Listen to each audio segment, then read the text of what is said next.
Thank you, Mr Deputy Speaker, and thanks also to the Backbench Business Committee for scheduling this debate this afternoon, and indeed to my constituency neighbour, the member for Mitcham and Morden, for opening this afternoon's debate so well.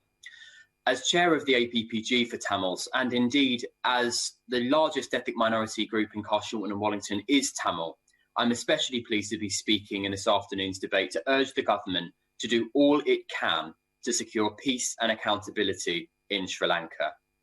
I want to thank colleagues from across the House who've worked with me on the APPG this past year, and to Tamils from Carshalton and Wallington, the United Kingdom and around the world who have been in touch with us and shared their stories. In the short time I've got available to me, which isn't nearly enough to cover everything, I will try to get straight to the point. 6 years ago, it was the UK government who paved the way in addressing human rights abuses in Sri Lanka and successfully pushed for UN resolutions to pursue accountability and reconciliation on the island. UN resolutions that the then Sri Lankan government signed up to. However, sadly, since that time, Sri Lanka have withdrawn their support for these resolutions, and the evidence collected by the APPG from the many evidence sessions we've had this past year have painted a very worrying story of the picture on the ground. As the member for Mitcham and Morden has outlined, recent infringements on human rights have been on the rise. These have included the forced cremations of COVID-19 victims, regardless of their religious beliefs, causing grief and anguish to Sri Lankan Christians, Muslims, and others.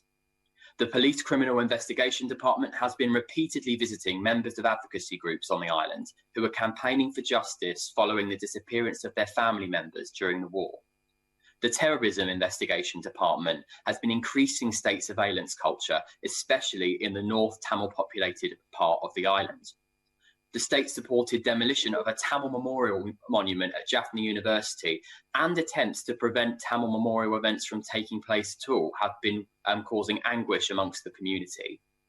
Occupying private land in the name of security, and so much more.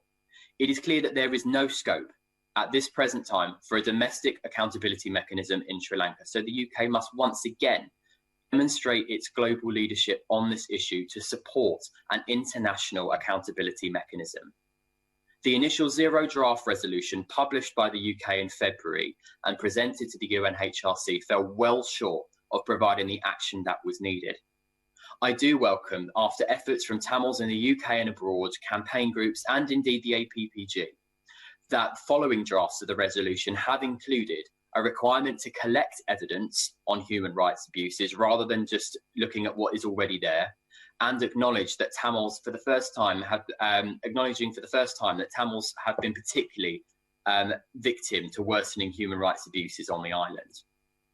I do welcome these changes, but I urge the FCDO to listen to the calls we are making today. There is so much more that needs to be done, so we must act now before the conclusion of the UNHRC session at the end of the month to ensure that there is a true international accountability mechanism in place. Only then can we hope to bring about truth, justice, reconciliation and accountability for all in Sri Lanka, as well as the Tamil diaspora, not just in Carshalton and Wallington, but across the world.